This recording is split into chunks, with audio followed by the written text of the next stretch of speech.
Hace 8 días les propuse 3 ideas como punto de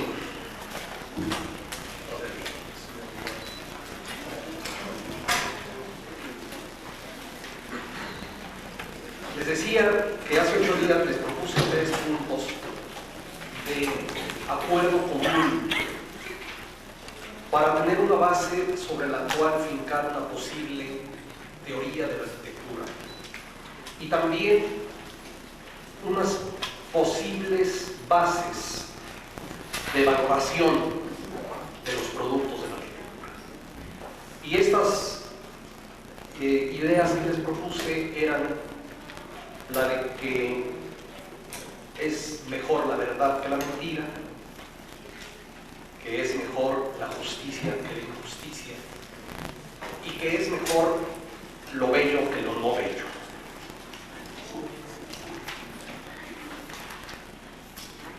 No tuve tiempo de terminar las 3 y antes de entrar a la belleza quisiera hacer un par de apostillas sobre la verdad. Mencioné mi duda acerca de la validez de que los edificios no reflejen su edad, hablando sobre todo, no únicamente, pero sobre todo de los edificios restaurados.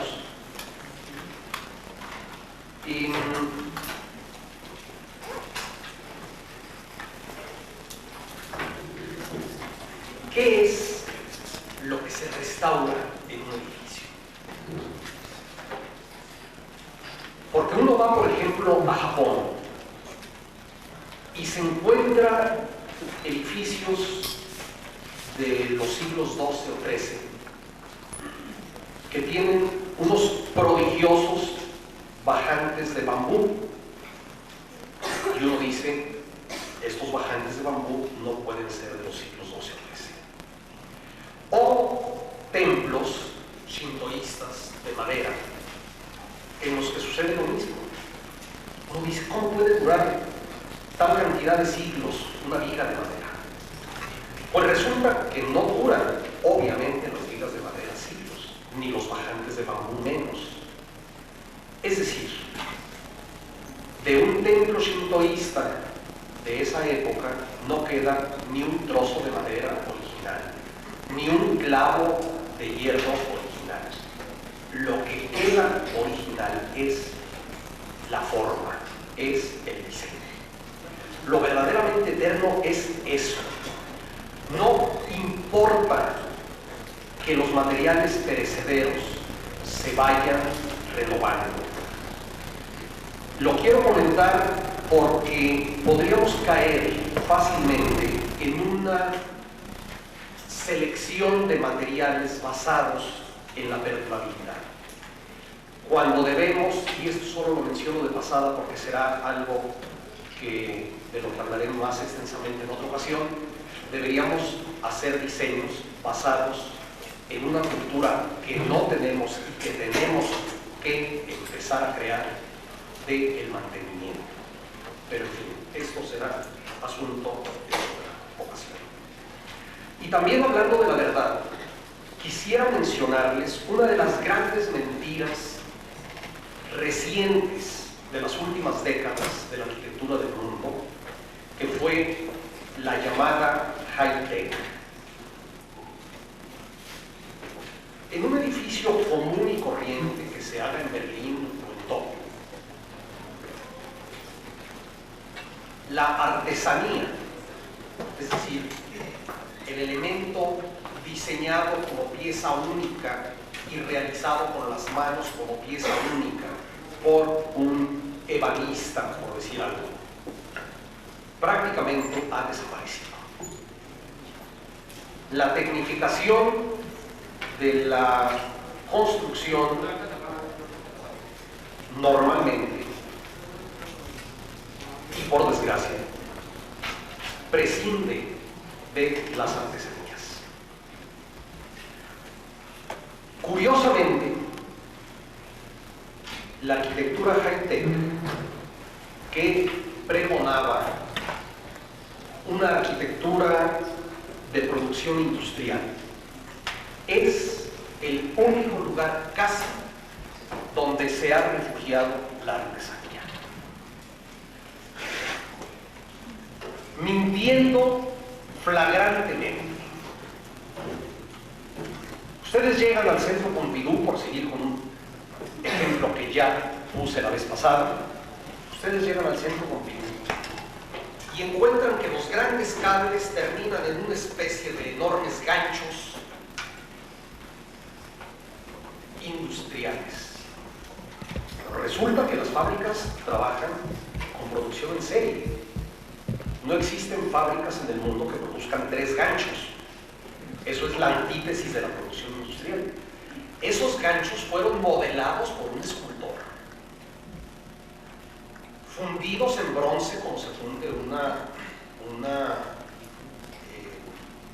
escultura, revisados por un ebanista como se hace un mueble, una pata de una mesa estilo Luis XV, y luego colocada en un lugar en el que nos cuentan que se trata de un edificio producido industrialmente.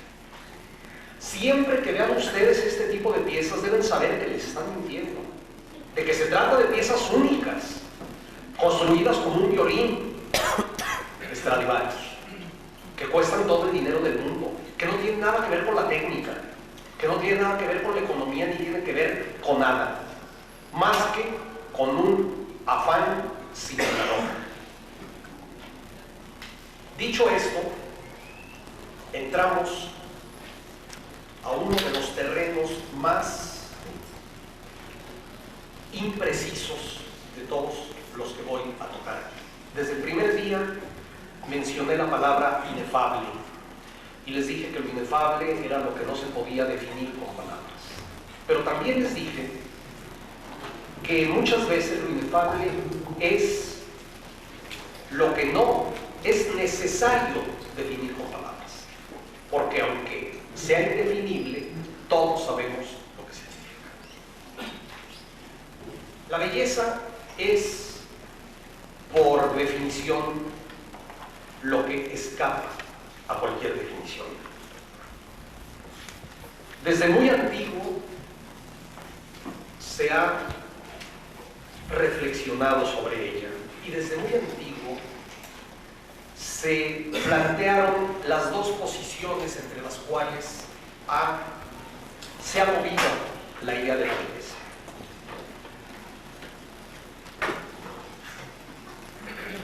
De los platónicos, de Platón a los neoplatónicos han aparecido las dos definiciones.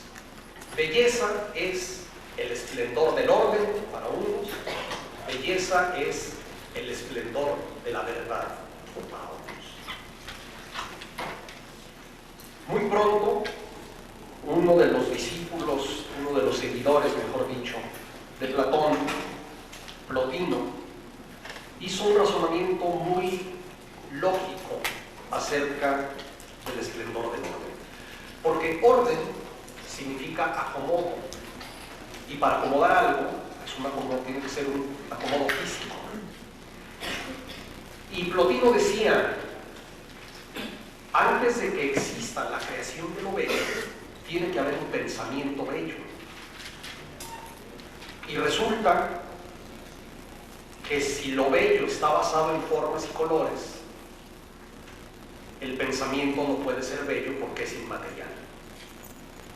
Entonces, la belleza no puede ser el esplendor del orden.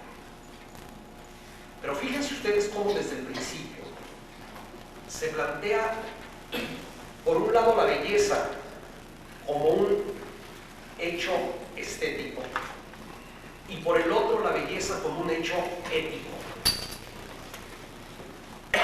En efecto, fíjense que cuando les estoy proponiendo estas 3 palabras, estos 3 temas de reflexión, verdad, justicia y belleza, los 2 primeros, verdad y justicia, se refieren a jerarquías morales. Solo la tercera belleza se referiría eventualmente a una jerarquía física y estética. Y como les estoy comentando, ni siquiera eso es seguro.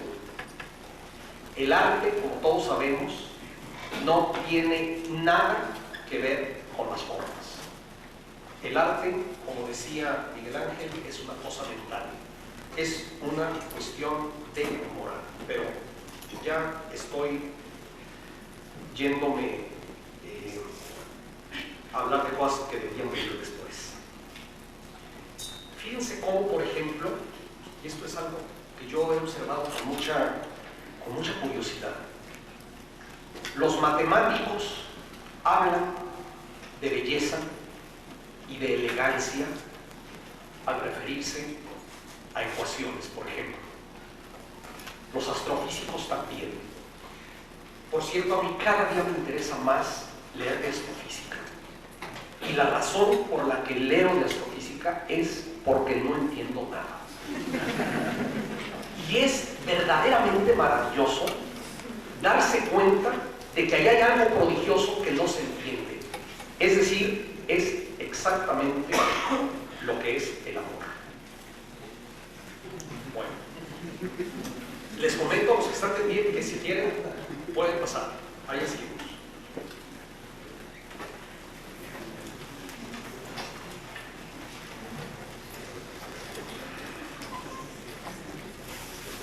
En realidad,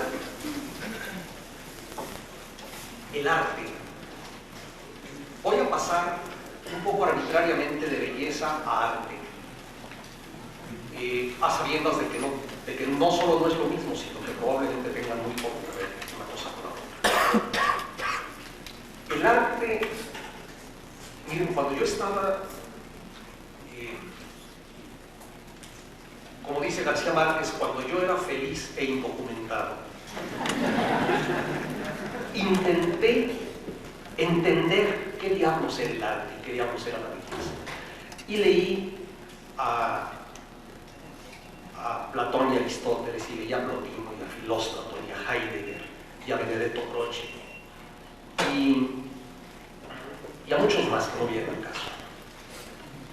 Y resulta que cuando creía ya haber entendido algo,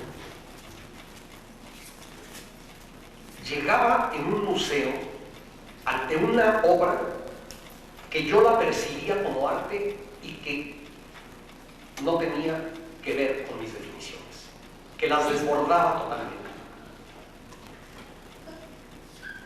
El arte es como los ojos de las moscas. Si uno ve una mosca, los ojos son un par de semiesferas negras. Pero luego toma uno una lupa y lo que parecían unas bolitas negras son un poliedro. Y luego toma uno un microscopio y cada cara del poliedro es una superficie tridimensional. Y luego ve uno en un microscopio electrónico y cada pedacito de esa superficie es otra historia complejísima. Es decir, entre más de cerca se le ve, entre más se le conoce, menos se le comprende. Más inabarcable resulta. Para la gente que ve el arte desde fuera, es muy fácil decir, esto es arte, esto no es arte, esto es una tomada de pelo. Yo sí entiendo el arte. En una ocasión me contaron una anécdota de un gobernador de Jalisco que cuando Clemente Orozco, voy a pagar esto,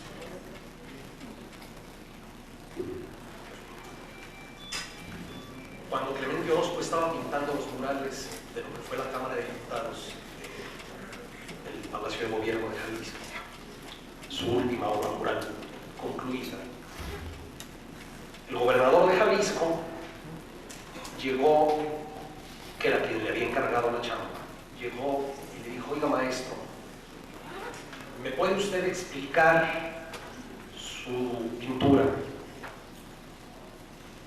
porque yo no entiendo el arte moderno.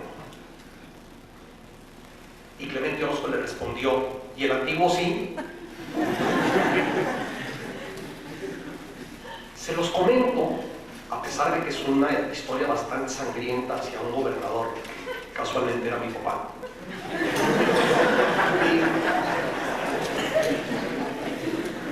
Se los comento porque quien no entiende el arte moderno es que no entiende el arte a secas.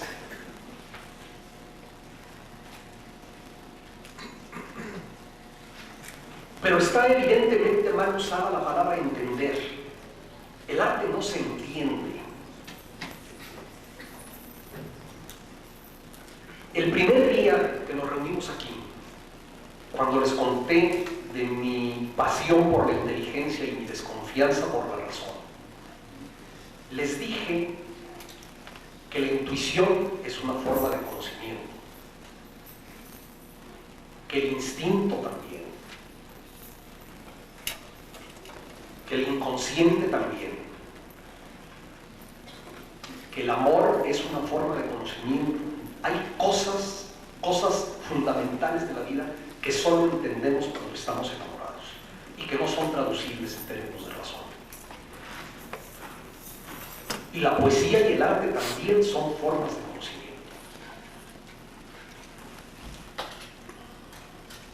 De tal manera que son otras formas de conocimiento, que no pasan por la razón, que no pasan por el entendimiento, que nos hacen ver cosas, que nos iluminan de una manera que ahí se quedan.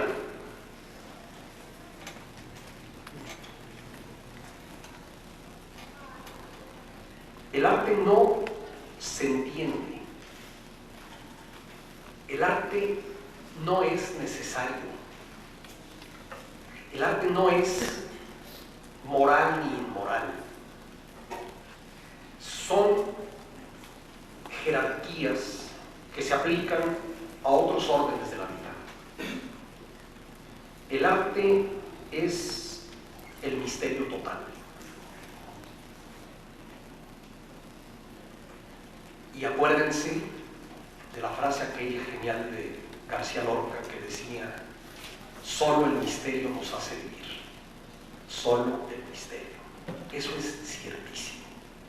Y se acuerdan que les dije que los grandes misterios de la vida, el amor, la belleza, la muerte, son enteramente ajenos a la razón y solo mediante la poesía podemos acercarnos un poco a ellos.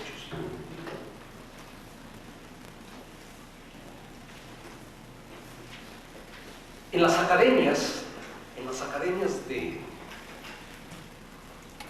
fines del siglo pasado y principios de este, se pretendía enseñarles a los alumnos lo que era la belleza. Y entonces se les mencionaba una serie de notas, así se decía, notas del valor estético. El valor estético, la idea de valor viene mucho más tarde, viene ya con las escalas de valores de Marshall y de Lotze. Pero, por cierto, se nos dice mucho, y no es verdad, que el concepto de arte como tal y de artista como tal se originó en el Renacimiento italiano y que antes no había una idea diferenciada de lo que era el arte. Esto es absolutamente falso. Es una de esas mentiras que se van repitiendo sin que nadie se tome el trabajo de ver si son verdaderas.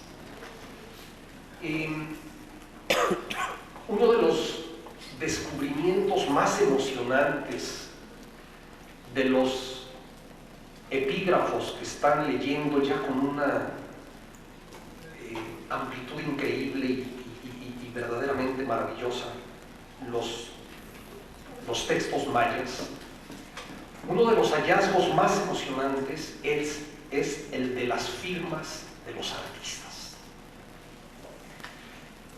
pero con una rotundez, con una importancia. Por ejemplo, en la losa prodigiosa de la tumba de Pakal en Palenque, uno de los glifos más grandes más grandes en las dos esquinas de arriba son las firmas de los dos escultores. Y conocemos el nombre de quien pintó los murales de Bonampak, y conocemos el nombre del que esculpió la estela número 1 de Bonampak, que es una de las obras maestras. Y cada vez más en Piedras Negras, por todas partes están empezando a aparecer las firmas de gentes que obviamente tenían un reconocimiento. Las gentes, estos señores retóricos que siguen diciendo que el arte prehispánico era una creación colectiva, pues simplemente no han sabido ver que dentro de esta creación colectiva, artesanal, anónima, hay cumbres, hay obras maestras que evidentemente fueron creadas por gentes de un talento singular que se destacan dentro de la masa del término medio, como ha sucedido en todas las culturas y en todas las épocas. Es decir, la idea de arte entre los náhuatl del altiplano mexicano había una expresión muy bella, en Xochitl, Incuica, que se traduce flor y canto, pero que significaba arte. Flor y canto era como se llamaba al arte. Es decir, la idea de arte ha existido desde que el hombre apareció en la Tierra.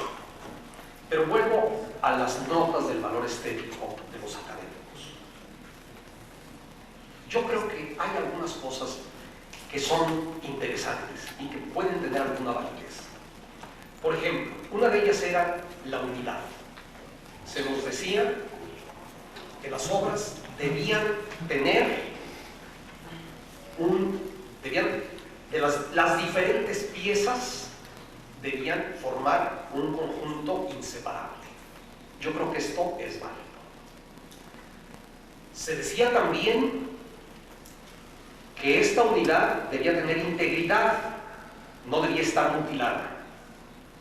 No hace mucho vi en televisión la película que no me gusta mucho, Tristana, de Buñuel, en donde hay este elemento choqueante de la mujer bellísima, Catherine Deneuve, a la que de repente le amputan una pierna. Es decir, perdió su integridad.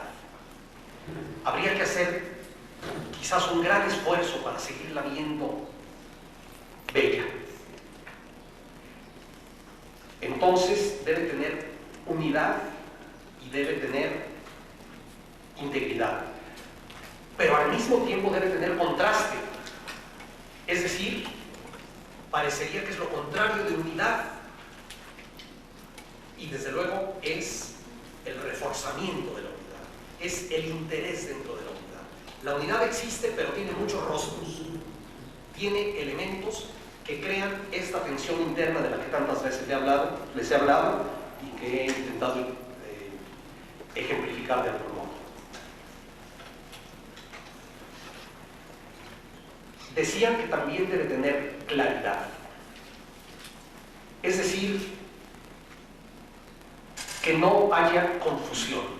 Aquí yo empiezo a entrar en duda. Yo no estoy seguro de esto. Igual como decían que debía tener, en esa época decían simetría, obviamente no vale, pero podríamos intentar sustituirla por equilibrio, que no es lo mismo que simetría, pero que llega a resultados similares por caminos mucho más interesantes. Tampoco estoy seguro. No estoy seguro de que la claridad o la falta de claridad y la falta de equilibrio sean necesariamente enemigos de la belleza, menos todavía del arte. Yo creo que hay grandes autores en la arquitectura, en la pintura y en la escultura que realizan obras excelentes por caminos muy distintos de la claridad y del equilibrio. Realmente, cuando hablaba hace 8 días de la frase aquella del menos es más, realmente uno se pregunta, ¿menos es más? Pues claro que no. será más o será menos. Más será más o será menos, dependiendo del talento de quien trabaje. Hay obras en las que menos es más, hay obras en las que más es más, y hay obras en las que más y menos son menos. La falta de talento no la suple ninguna fórmula. También decía que las obras debían tener estilo, y diferenciaba estilo de lugar y estilo de época.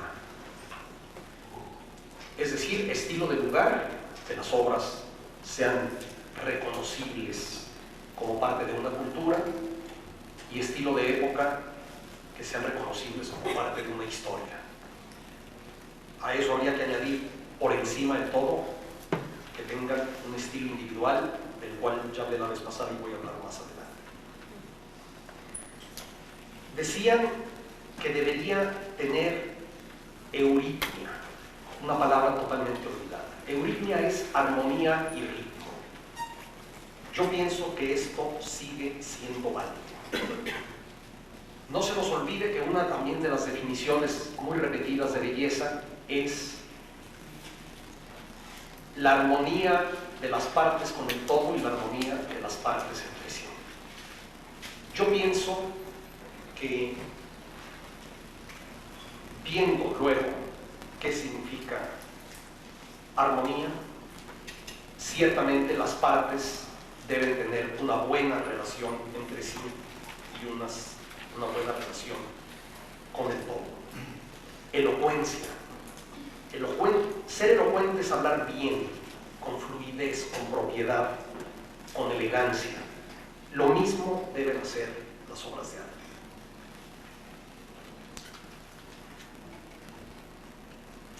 Pero estamos hablando de este concepto de belleza amable que manejaban los clásicos. Este concepto de la belleza como algo placentero, la belleza de una puesta de sol o del canto de un pájaro. Pero resulta que luego aparecen los futuristas italianos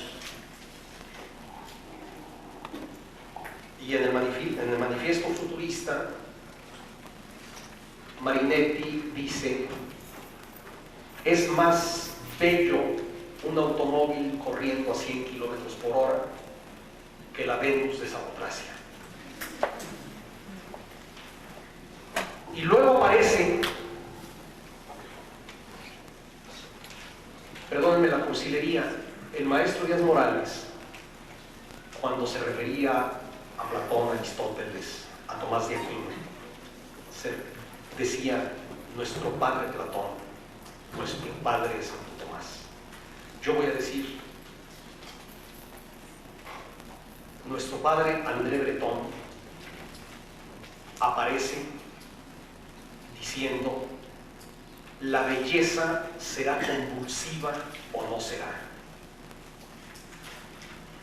Todos sabemos que una convulsión es un movimiento incontrolado del cuerpo, pero también se habla, por ejemplo, de convulsiones sociales, que son como alteraciones bruscas que destruyen la tranquilidad de una sociedad. En este sentido, Breton, nuestro padre Breton, usaba la idea de belleza convulsiva. Una belleza que, lejos de acariciar, destruye la serenidad, conmociona.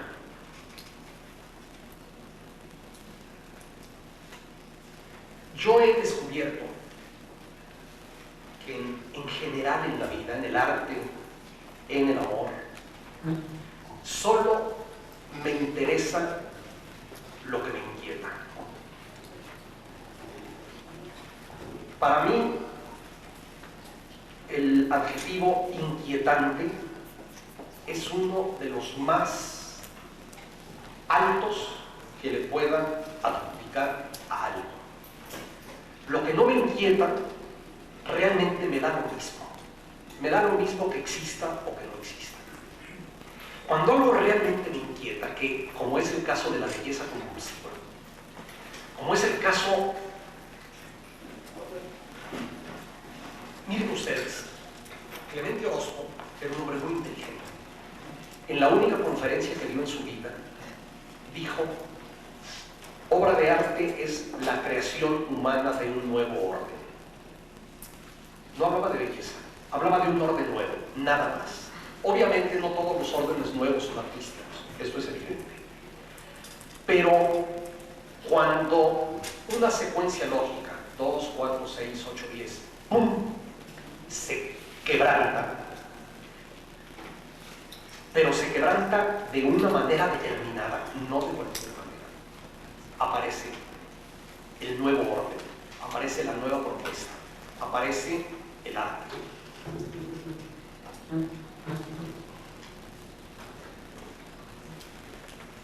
Realmente las propuestas radicales de belleza, la que propuso el dadaísmo, la que propuso el surrealismo, la que propuso el pop art, la que han propuesto algunas vertientes del informalismo o de las instalaciones, son como grandes posibilidades de dar una lectura distinta al mundo. Cuando Andy Warhol pinta una lata de sopa Campbell's, lo que nos estaba diciendo es: la sopa Campbell's, además de tener un contenido que se come, tiene una forma. Date cuenta nomás de eso. No hace mucho iba yo en una carretera y adelante de mí iba un camión de carga, de estos que cubren con unas enormes lonas, y le habían quitado la carga, de tal manera que la lona colgaba entre las redilas del camión. Y con el viento de la velocidad se producían una serie de ondulaciones, que me fui, el camión iba bastante despacio, me fui un buen rato detrás de él mirando esa maravilla. Yo creo que estas propuestas, cuando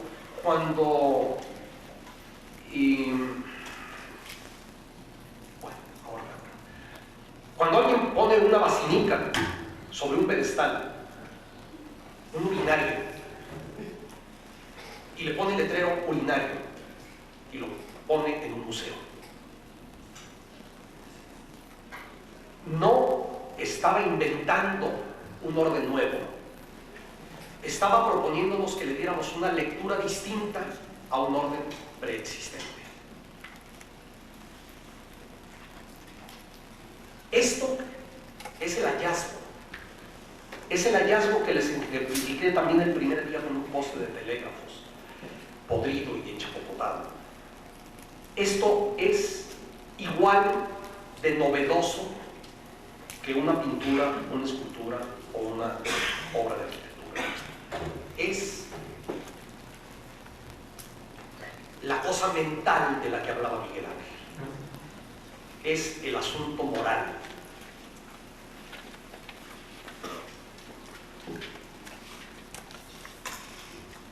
Aquí entramos a una pregunta que se han hecho siempre los filósofos. ¿Las cosas me gustan porque son bellas o son bellas porque me gustan? Es decir, esta cosa que me gusta porque ella es bella, o porque me gusta la llamo bella.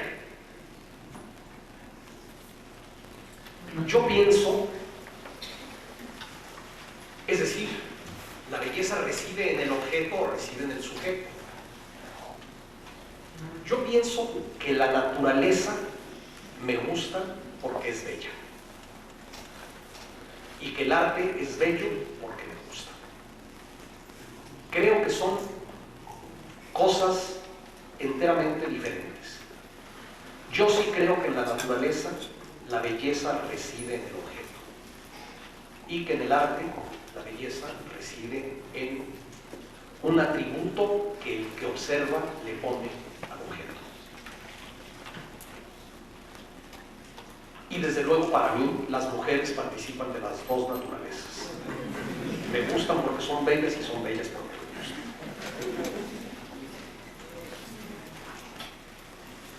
Por ejemplo, una serpiente. Muchísimas gentes tienen repugnancia hacia las serpientes o hacia ciertas arañas. Es muy interesante ver que las manadas de monos que están en los árboles empiezan a pegar de gritos y a dar señales de alarma cuando ven una serpiente. Es decir, la reconocen como algo potencialmente peligroso. Obviamente, nosotros que compartimos con ellos casi todo, tenemos el mismo instinto. Hay un rechazo hacia lo que percibimos como peligroso. De tal manera que el rechazo a la serpiente es instintivo, pero el gusto por la serpiente es cultural, es aprendido. Yo, por ejemplo, tengo fascinación por las serpientes. Me parecen realmente como objetos, me parecen bellísimos. Todas ellas, su forma, sus diseños de las escamas, sus diseños cromáticos, su manera de moverse, su esqueleto. Quienes hayan visto un esqueleto de serpiente sabrán el prodigio que es eso. Entonces, hay manera de contrarrestar el rechazo instintivo y obtener un placer a través de una voluntad cultural. Ahora bien, no es lo mismo creer que algo es bello a que eso me guste. Aquí ya es una cuestión de afinidades, de empatías. Es totalmente diferente.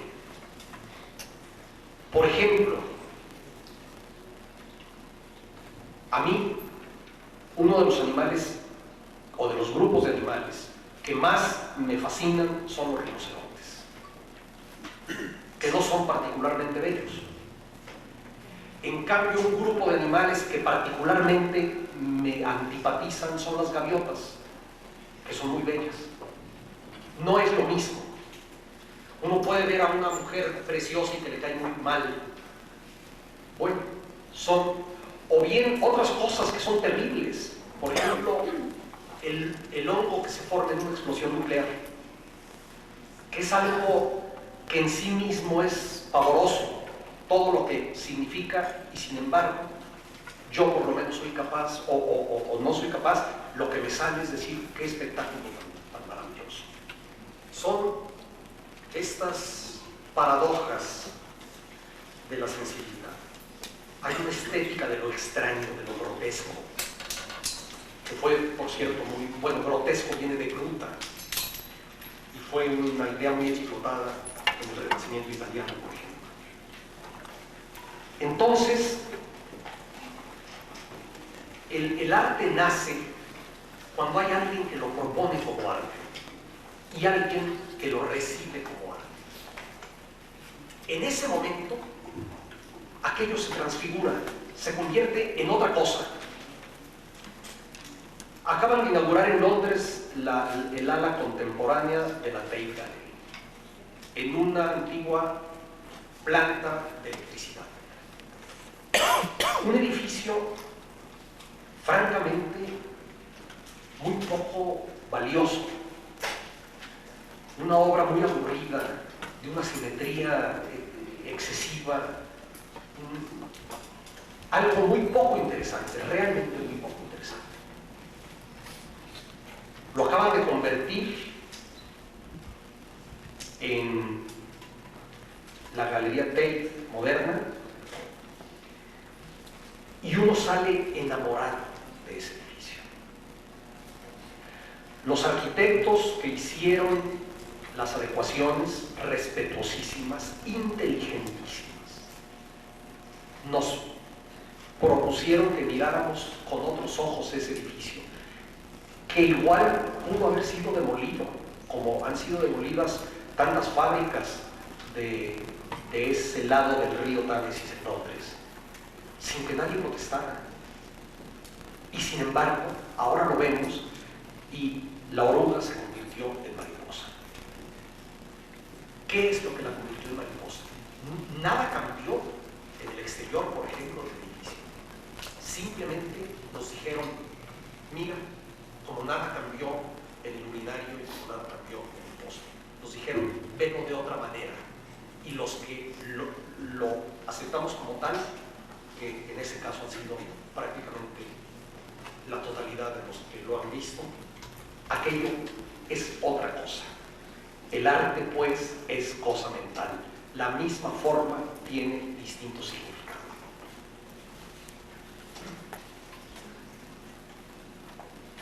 Yo decía que cuando el orden se rompe aparece el arte, y decía que no de cualquier manera, ni tampoco cualquier receptor. Realmente, muchos filósofos han dicho que simple y sencillamente la obra de arte es una obra hecha por un artista. Parece un disparate, pero miren, estas cosas que se han escrito tanto por parte de sociólogos del arte, que hablan del mercado del arte como una aberración, que vale un dineral un garabato de Picasso nada más por ser de Picasso. Pues sí, es que es de Picasso. Es decir, la obra más mala de Picasso tiene un valor como documento del más grande genio de la historia de la humanidad en el terreno del arte. Estoy hablando del más grande genio para mí, no del mejor pintor. Es decir, no podemos comparar la mejor obra de Picasso con las Meninas de Velázquez, por ejemplo. Sí. Pero aquí es otra cosa. Hay una especie como de fenómeno de la naturaleza llamado Pablo Picasso, que simplemente él, encabezando a una generación maravillosa,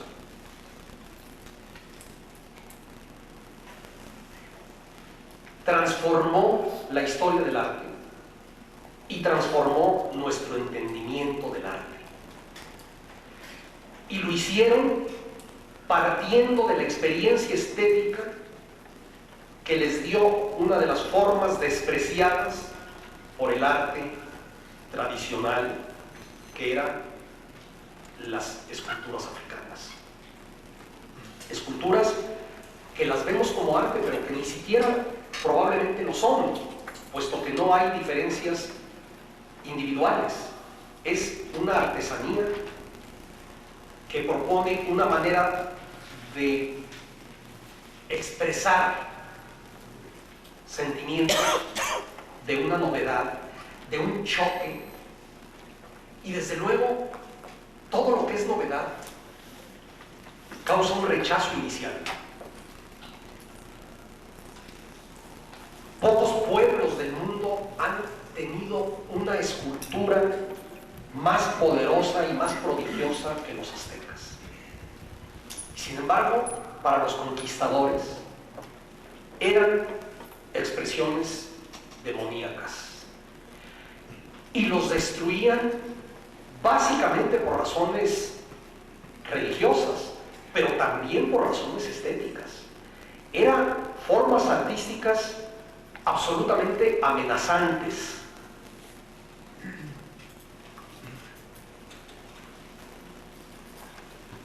En cambio, nosotros podemos verlas, podemos ver la Coatlicue, por ejemplo, como una de las cumbres del arte de la humanidad.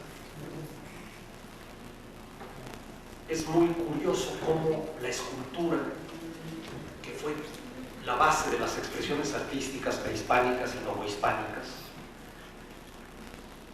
fue relegada a un tercer término ante la omnipotencia y la dictadura del muralismo mexicano. En una ocasión un periodista gringo le preguntó a Diego Rivera qué fue, dónde están los sucesores de los que esculpieron el calendario azteca y las cabezas olmecas. Y Diego Rivera le contestó: se volvieron pintores. Lo dijo al pasar.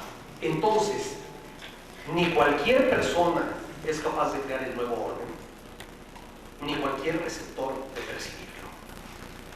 Realmente hay obras en las que todo el mundo coincide con que son excelencias artísticas.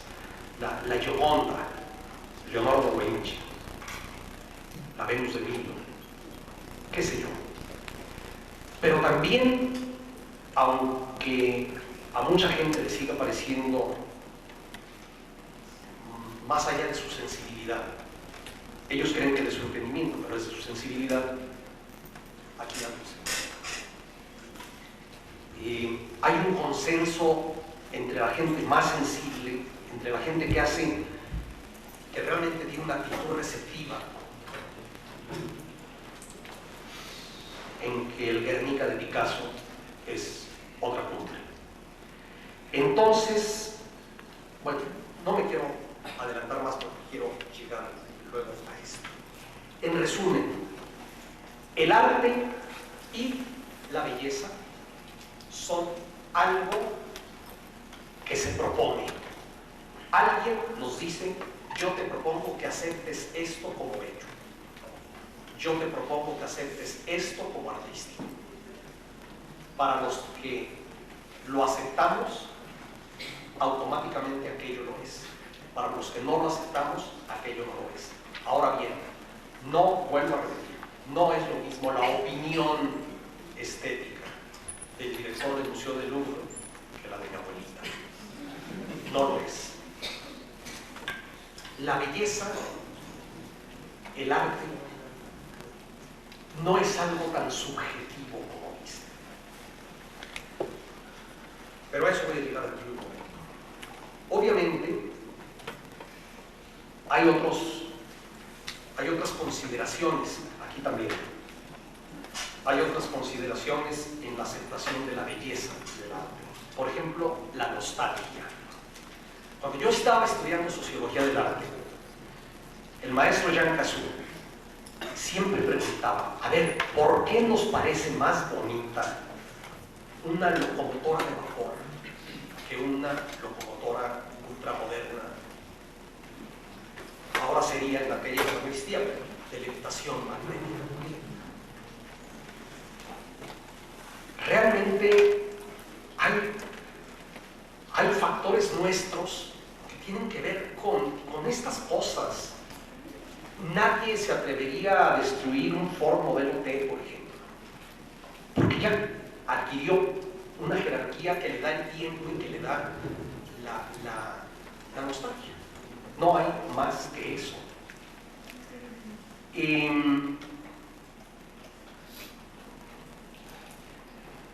O bien, por ejemplo, lo cursi.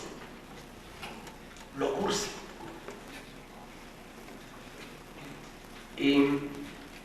Antonio Gómez Robledo dio una definición de lo cursi. Decía que cursi es lo exquisito fallido.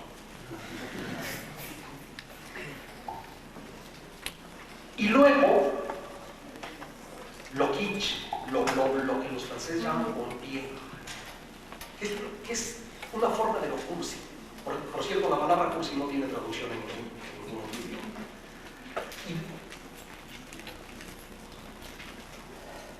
Seguramente ustedes no vieron una exposición que hubo hace varios años en el Palacio de Bellas Artes de Antonio Helguera. Antonio Helguera es el autor de los calendarios clásicos. Esa cosa que se llama la leyenda de los volcanes, que está el gran Popoca del año asomada y está Sigua, muerta, o un pastorcito aventándole una piedra con una onda a un águila que se quiere llevar su reguito, o un Hernán Cortés que está montando su caballo así como Superman llevando en ancas a la Malinche en un paisaje. Son realmente obras maestras, son imágenes que nos han acompañado desde que nacimos y que todavía están en muchas gasolineras, talleres mecánicos, junto con las muchachas del Playboy, que son obviamente mejores que lo de Helguera, pero de veras, es decir, son otras jerarquías. Esta mujer inteligentísima,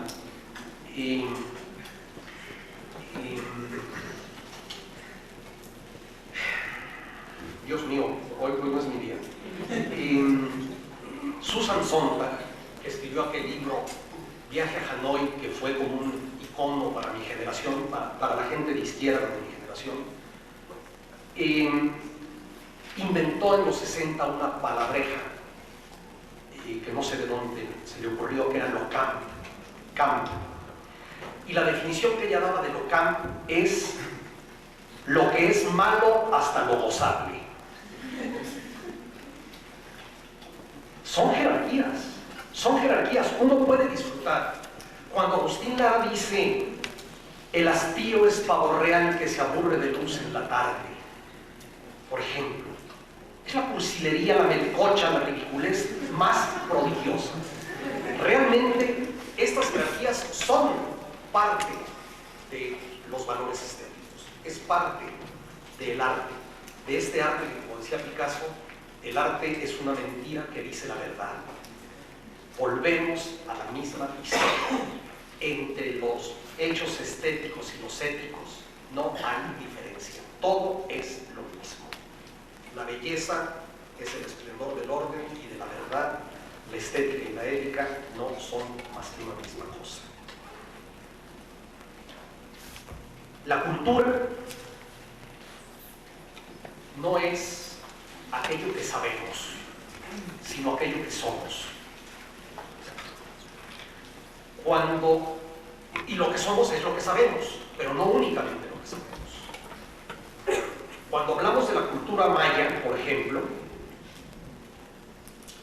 nos referimos tanto a las grandes realizaciones de su arquitectura o de su escultura, como a su comida, o a su ropa, o a su organización social.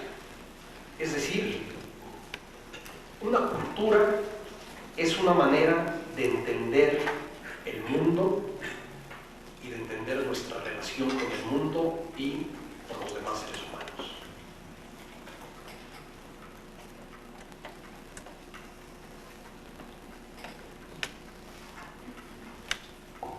Cuando Miguel de la Madrid era candidato del PRI a la presidencia, su partido le organizó una gran reunión con intelectuales en Tijuana, en la que durante una semana se discutió el presente y el futuro de la cultura nacional y cuál debería ser la posición del Estado frente a ella. Por azares del destino llegó a mis manos la memoria de esa reunión, un libro maravillosamente impreso, encuadernado en piel. Obviamente no lo leí, pero sí lo miré y me di cuenta con verdadero asombro y con verdadera indignación de que en las multitudinarias ponencias que se presentó allí, en la que se miró al derecho y al revés la cultura nacional, no se mencionó ni una vez la palabra arquitectura. Para estas gentes, la arquitectura no formaba parte de la cultura mexicana. La aberración no podía ser más grande. No hay ninguna forma de expresión artística. En primer lugar, la arquitectura es la única expresión cultural a la que nadie puede ser ajeno. En primer lugar. Es decir, le incumbe a todos. En segundo lugar, nada define mejor el perfil de una cultura y de una sociedad y de un momento histórico y de una serie de circunstancias riquísimas que están ahí reflejadas que la arquitectura. En tercer lugar, la arquitectura mexicana ha tenido una riqueza, una diversidad, una cantidad de luchas individuales y colectivas, de compromisos sociales, de hallazgos estéticos, también de autotraiciones y de horrores, pero poquísimas, ninguna, lo digo sin dudas, ninguna forma de expresión cultural en México, artística, quiero decir, ha tenido la riqueza de nuestra vida.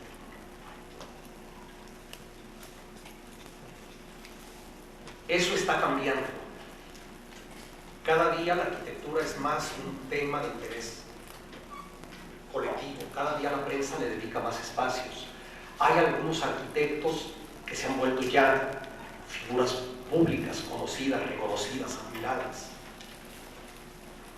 Pero falta muchísimo por hacer. Y dentro de la cultura, el arte es como la espuma, es la espuma de la cultura. Es lo que está en la cumbre, es lo que se sustenta en todo y es lo que es frágil. Frágil y simultáneamente indestructible. De hecho,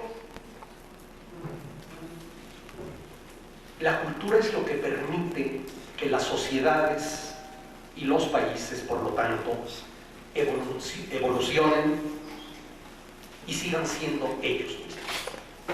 Eso es una cosa que tenemos que tener siempre presente, que la única esperanza de que México sea siempre contemporáneo, siempre actual, y no deje de ser México, signifique eso lo que signifique, es mediante la cultura. Desde luego no podemos definir lo que es mexicano, de eso voy a hablar después, pero sí podemos definir lo que no es mexicano.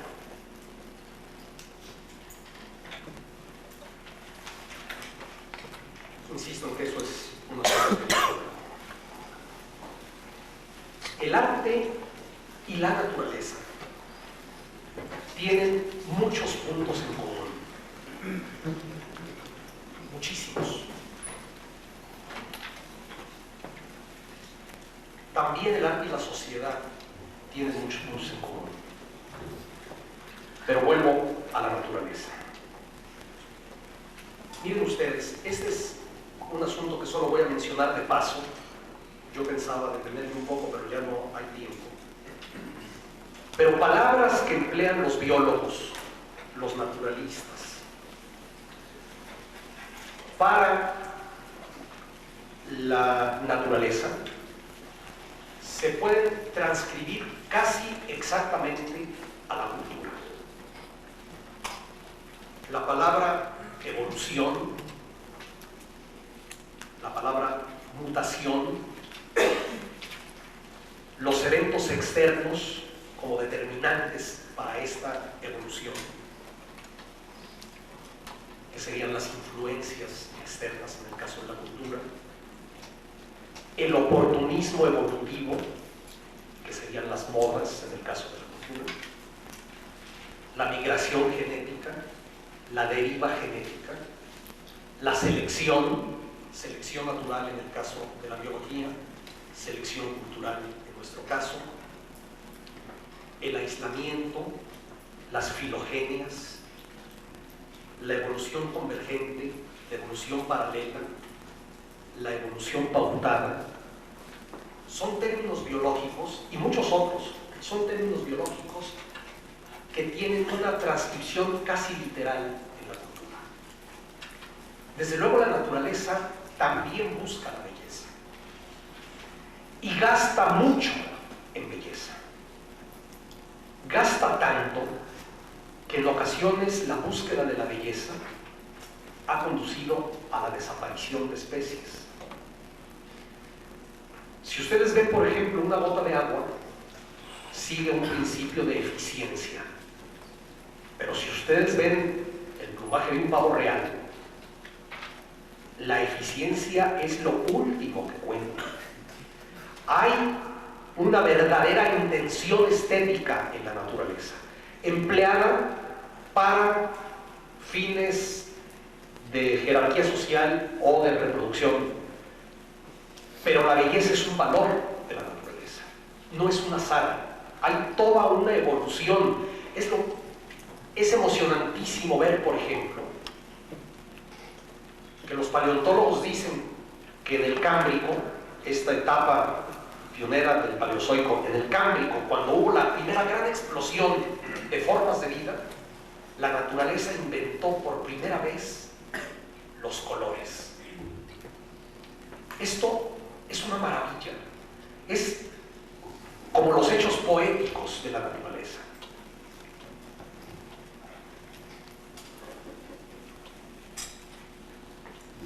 Y desde luego existe, por ejemplo, el ejemplo de los pájaros vergoneros, estos parientes cercanos de las aves del paraíso, que no conquistan a las hembras, los machos, no conquistan a las hembras con su plumaje o con sus danzas, sus movimientos, sus exhibiciones, sino con los nidos que construyen. Hay una verdadera arquitectura y el nido de un macho es totalmente distinto del de otro. Uno acumula en el nido flores, otro acumula pimientas, otro acumula élitros de insectos. Y va la hembra y hace un juicio estético y se aparea con el macho que fue mejor arquitecto. Es de verdad, es emocionantísimo ver cómo la creación es un asunto de la naturaleza. Ahora hay toda una polémica con partidos muy definidos acerca de si los hombres de Neandertal tienen un parentesco cercano con nosotros. Lo único que es un hecho es que se trató de una especie zoológica enteramente distinta al Homo sapiens, que por miles de años convivieron, que uno vivía en esta caverna y el otro en la caverna de enfrente. Hay mucha polémica acerca de si eventualmente llegaron a mezclarse. La mayor parte de los paleoantropólogos piensan que no, pero resulta que el hombre de Neandertal, una especie distinta a la nuestra, tan distinta como una gacela de una especie puede ser de un antílope de otra especie, obviamente parientes pero no cercanos, convivieron juntos y los hombres de Neandertal tocaban flautas y ¿es aquello o es esto? Es esto.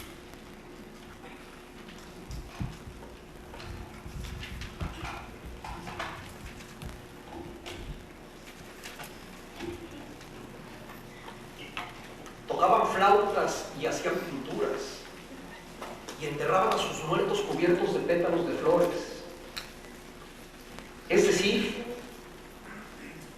eran seres humanos de otra especie. No saben la nostalgia que siento por no haberme encontrado con ellos. Debe haber sido maravilloso. Hablaban, evidentemente.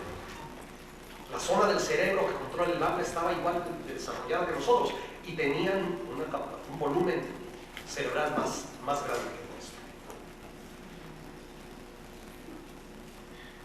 Solo en la naturaleza yo encuentro la grandeza, la diversidad, la buena fe, la nobleza que encuentro en el arte.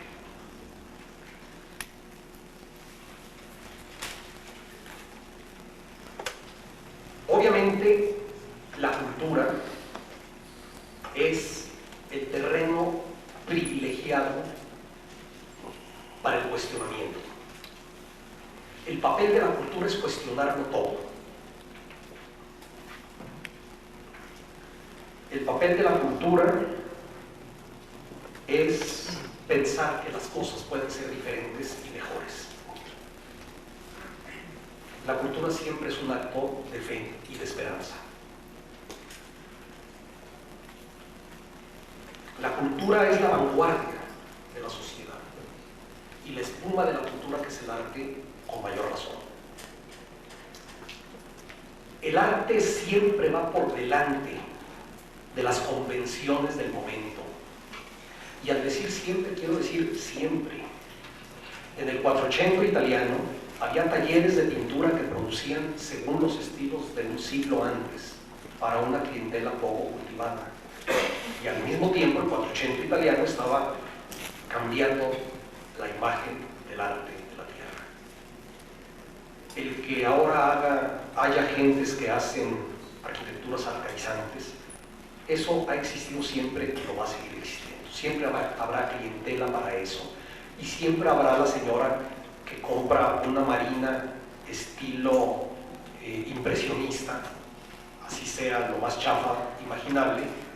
Y acuérdense que el impresionismo no fue aceptado en el Salón de Otoño de París. Los críticos, los expertos del momento lo rechazaron porque eso no era arte, esos eran bocetos inacabados y mal hechos y era una burla que se pretendieran hacer pasar por obras artísticas. Y ahora toda la gente lo acepta. Es decir, el papel siempre pone en tela de juicio al aceptar. Siempre va proponiendo cosas que va a tener que pasar un tiempo para que el grueso de la población se sensibilice hacia ello. Por lo tanto, el arte no tiene nada que ver con la democracia. Eso suena muy mal en un país que está descubriendo que la democracia existe y que está descubriendo que los ciudadanos tenemos voz y voto y voluntad y albedrío. Pero ni modo, pretender que la cultura se haga por consenso. Miren ustedes, nadie estaba de acuerdo, casi nadie, quiero decir. A casi nadie le gustaban las pinturas de Diego Rivera. Decían que eran unos monotes. Ni las de nadie. A las de Picasso a la mayor parte de la gente siguen sin gustarles. Si el arte se hiciera por consenso, estaríamos como en el primer día de la creación. No es posible que el arte se someta a la opinión de las mayorías. Y está abundando los ejemplos en los que se pretende hacer eso. La cultura, desde luego, es también el sitio privilegiado de las diferencias, la diversidad en contra de la uniformidad. De eso también hablaré después. Los materiales.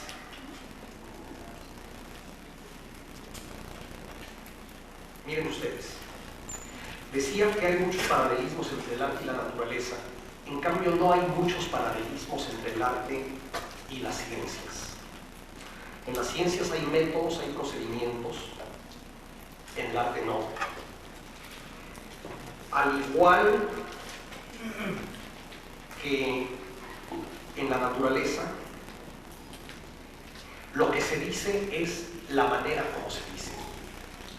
En las ciencias, la misma cosa se puede decir de muchas maneras. En el arte, la manera de decirlo es lo que se está diciendo. Pero hay otra cosa en la que el arte se parece o es idéntico a la naturaleza.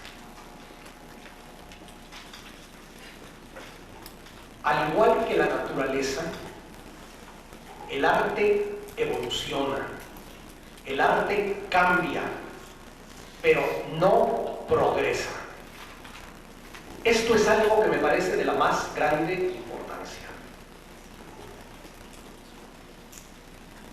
Un tiranosaurio es diferente de una jirafa, pero la jirafa no es mejor, entre comillas, que el tiranosaurio. Los dos responden de una manera perfecta a las fuerzas que los han modelado.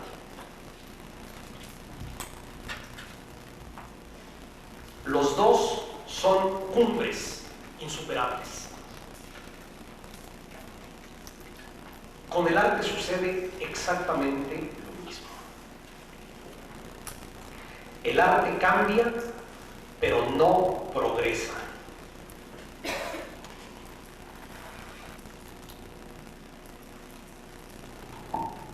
una de las obras cumbre de la arquitectura y de la escultura, porque son simultáneamente ambas cosas para los que siguen pensando que hay fronteras. Universales, insuperables, no creo que haya manera de mejorarlas, son las pirámides de Egipto, construidas hace 4.000 años.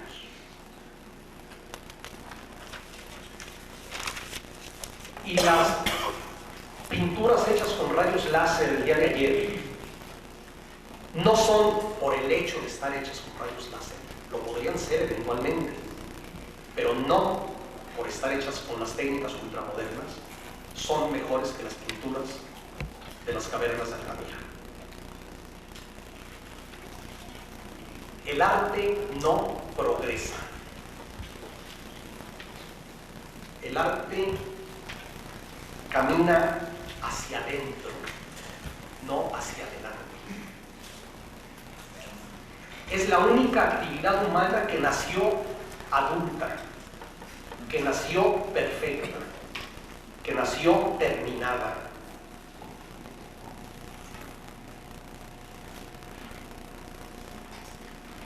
El arte y la técnica no tienen nada que ver. La revolución técnica en la arquitectura, probablemente más radical que se ha dado en toda la historia, fue la invención del arco. La invención del arco por los etruscos y después desarrollada por los romanos y ampliada a las continuidades del arco, las bóvedas, las cúpulas, que permitieron por primera vez en la historia liberar los espacios.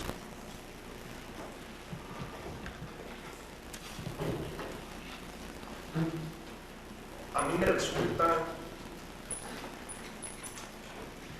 miren ustedes, hace muy poco el filósofo Leopoldo Sea publicó un libro en el que dice una frase perfecta. Dice: lo que se son las técnicas, no las personas. La globalización es un que ver con la cultura. Estas gentes que dicen que puesto que la arquitectura usa los mismos materiales que la de Río de Janeiro o la de Moscú, automáticamente las realmente no sabe lo que es la creación artística. Michoacana está hecha de madera y tejas, los mismos materiales de la boda japonesa. No es el material el que hace la forma de expresión artística. La modulación particular que cada cultura y cada persona, cada creador les imprime a esos materiales. La cultura, repito, es el territorio predilecto de la diversidad. La educación es el territorio predilecto de la uniformización, de la indiferenciación, de la pereza mental, del aburrimiento. Es justamente lo contrario.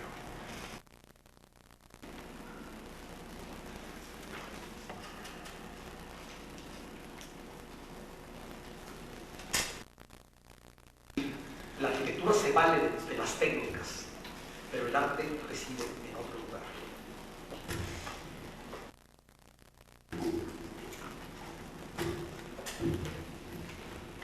Se habla mucho, esta es otra cosa en lo que yo quiero exponer a lo largo de esta cámara. Se habla mucho de que la creación artística es un acto de libertad suprema. Pienso que no es verdad. Ya se los dije en otro. Quiero enfatizar porque me parece importantísimo. Los verdaderos creadores, lo único que hacer en su vida, no tienen elección, por lo tanto no tienen libertad. Lo único que pueden hacer a lo largo son autorretratos. Cada obra de un verdadero creador es un autorretrato. Repito, no hay elección. Todo lo que no es autorretrato es plagio. Así de simple. Es tomar algo que no me pertenece. Salud. Ahora, al pintar el autorretrato, evidentemente pueden aparecer parecidos. Hay gente que se parece a otra gente, por lo tanto sus autorretratos se van a parecer.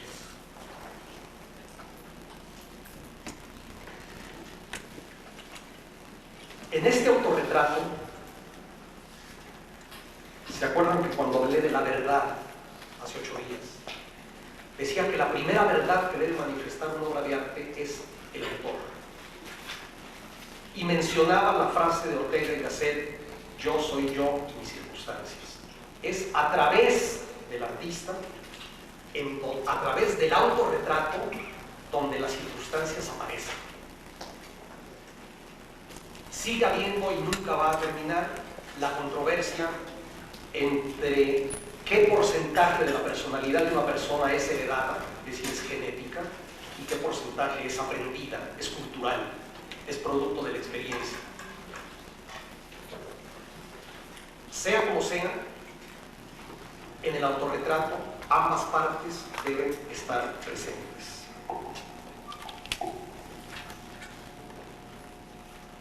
Cuando decimos que una persona no tiene personalidad, que una gente no tiene personalidad, estamos diciendo un disparate. El teóricamente no tener personalidad es la personalidad de esa gente.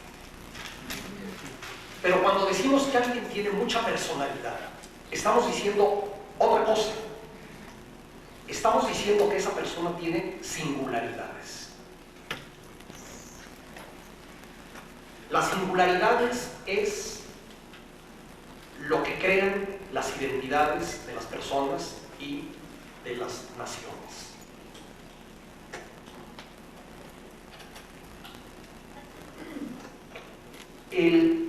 Aquí podríamos preguntarnos, la originalidad, es decir, la singularidad, ¿es un valor por sí misma? Yo creo que en el caso del arte, sí. Miren ustedes, hay una frase que no sé dónde leí ni quién la dijo, que me parece absolutamente clarificadora. Decía: el primer hombre que comparó a su amada con una rosa fue un genio. El segundo fue un imbécil. Y de veras, si ustedes hacen, volviendo al ejemplo de la Gioconda, que todo el mundo coincide con que es una obra maestra de la pintura, ya se los dije también en ocasión, si ustedes hacen una reproducción de la Gioconda que sea indistinguible de la original, indistinguible, ni con las computadoras más sofisticadas, que si ven en la pincelada sea igual, el color sea el mismo, la materia sea la misma, la base, la tela, que si la huelen, huela igual, y si se la comen, les sepa igual, que no haya manera de distinguir. Aún en ese caso, la Gioconda que pintó Leonardo es una obra de arte y la otra es una imitación de una obra de arte. No encuentro ejemplo más rotundo para ver que la condición de arte se la otorga la coherencia moral con el autor y no la forma. La forma es la misma, pero una imitación jamás tendrá valor artístico, jamás. Cuando el movimiento estudiantil de 68 en Francia, uno de los lemas que escribían los estudiantes en las calles era la imaginación al poder. No hay subversión más grande que esa. No hay enriquecimiento más grande que ese. Einstein, y vean quién, dijo: es más importante la imaginación que el conocimiento. Fíjense nada más. El mundo está hecho de estereotipos. Las excepciones son excepcionales. Tenemos que privilegiar la imaginación, la propuesta.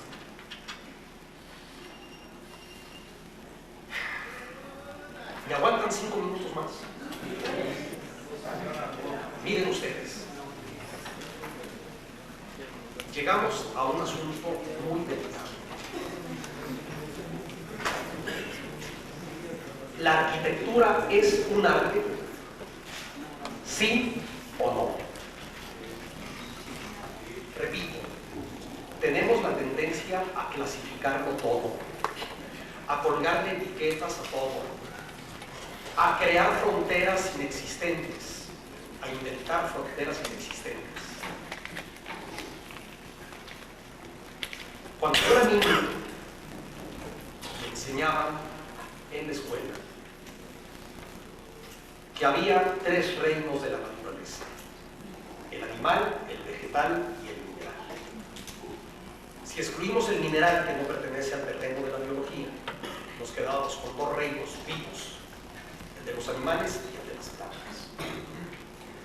La biología actual reconoce 5 reinos, 5 ramas autónomas. Los hongos son una de ellas.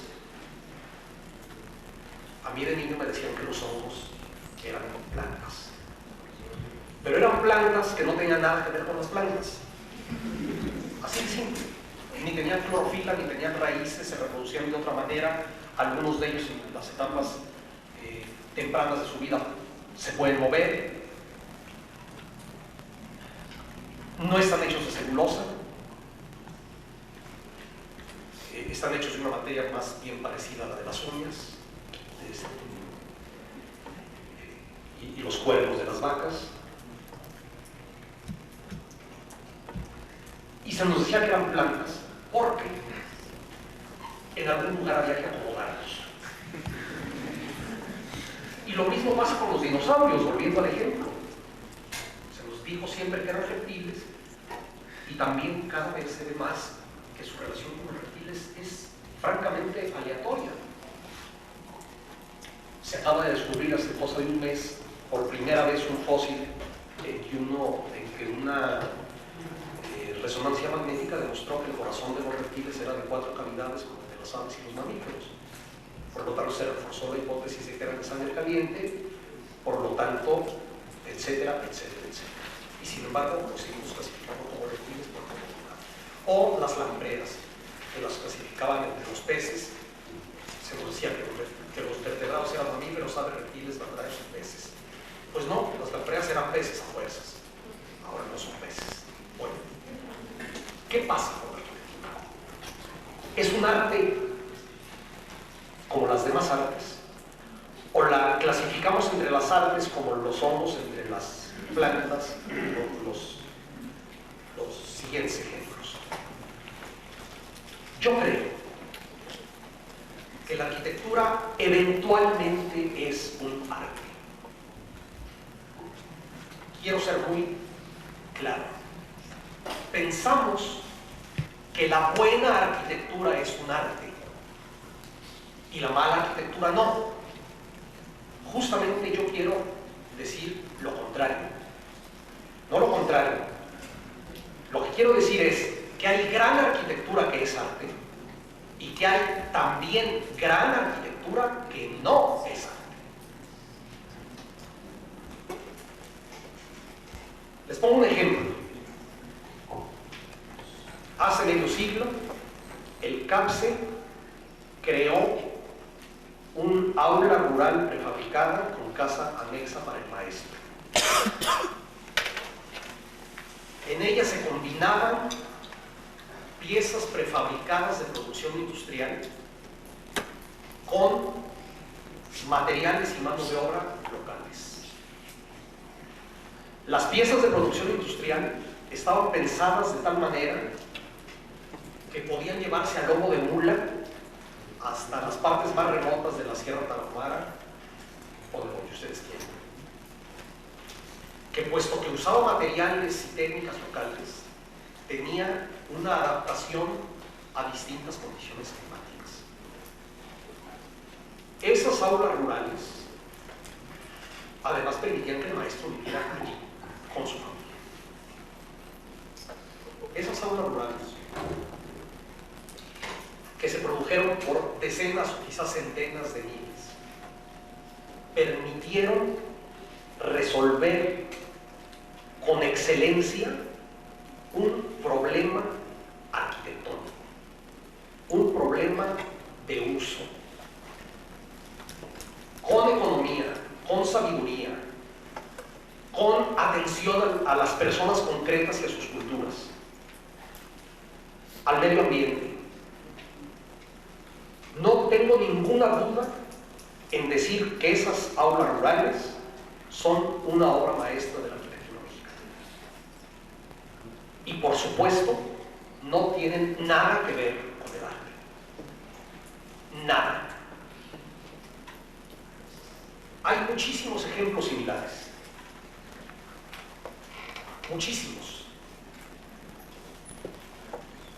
La arquitectura que a mí me emociona y en la que trabajo es en aquella que es o que pretende ser un arte.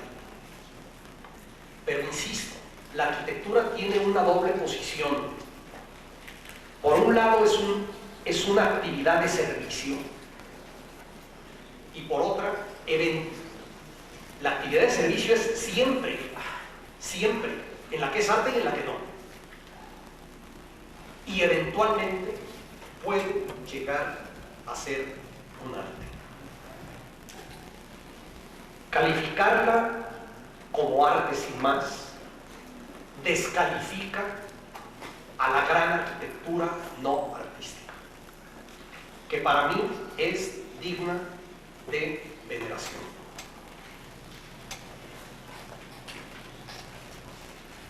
Con esto termino y les quiero hacer un comentario. Verdad, justicia y belleza era mi tema de la semana pasada. Yo tenía la esperanza ingenua de poder ver hoy la belleza y además el tema que debió haber sido de hoy. Es evidente que apenas tuve tiempo y me pasé de esto para comentar la belleza y el arte. No sé qué hacer.